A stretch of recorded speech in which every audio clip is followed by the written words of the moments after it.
name is Prince. I read in 10th class. My school name is Government Boys Senior Secondary School from खेड़ाकुल। आज मैं आपको कूड़े कचरे के बारे में बताने जा रहा हूँ।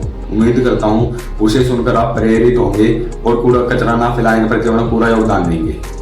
हमारे आसपास साफ सफाई और स्वच्छता रहनी बहुत जरूरी है। हम प्रतिदिन अपने घर, स्कूल, बगीचे और गलियों में कचरा देखते हैं, लेकिन हम में से बहुत कम लोग उस पर ध्यान देते हैं। कचरा बस देखने में ही बुरा नहीं लगता, बल्कि वो हमारे स्वास्थ्य, पर्यावरण और जानवरों को भी नुकसान पहुंचाता है। हमारे देश में प्रतिदिन 1000 टन कचरा तैयार होता है, जिसे सही से ना संभाले तो वो गलियों में ढेर बनकर गंदगी, बदबू और बीमारी फैलाता है। और उसी गंदगी में मच्छर, मक्खी और भंवरे जैसे कीट पतंगे अपना जन्म लेते हैं और उन्हीं से ही डेंगू, मलेरिया और टाइफाइड जैसे रोग फैलते हैं। हमें हर कचरे को अलग अलग डस्टबिन में ही डालना चाहिए। गीला कचरा जो होता है एज लाइक बची हुई रोटी, चाय पत्ती, फूल, फलों और सब्जियों के छिलके एक्सेट्रा, और जो सूखा कचरा जो होता है प्लास्टिक, कपड़ा, लोहा, डिब्बे एक्सेट्रा, हमें इन दोनों कचरों को अलग अलग डस्टबिन में ही डालना चाहिए।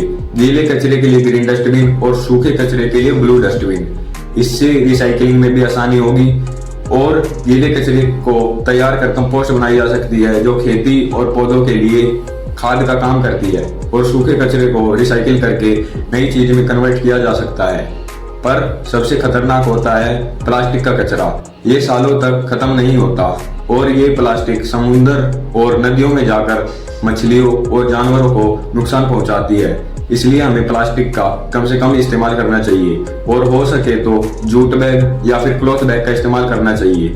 हमारा फर्ज होना चाहिए कि हम गलियों, पार्क या फिर जमीन पर या नदियों में कचरा नहीं फेंकेंगे, बल्कि उस कचरे को डस्टबिन में ही डालेंगे। और अगर हम थोड़ा सा भी एफर्ट करें तो हमारा शहर, हमारा देश स्वच्छ और सुंदर हो सकता है। और मिशन स्वच्छ भारत भी जब भी पॉसिबल है जब लोग अपनी जिम्मेदारियों को समझे। आखिर में मैं बस आपसे इतना ही कहना चाहता हूँ कि साफ सफाई बस एक आदत नहीं बल्कि हमारी जिम्मेदारी है।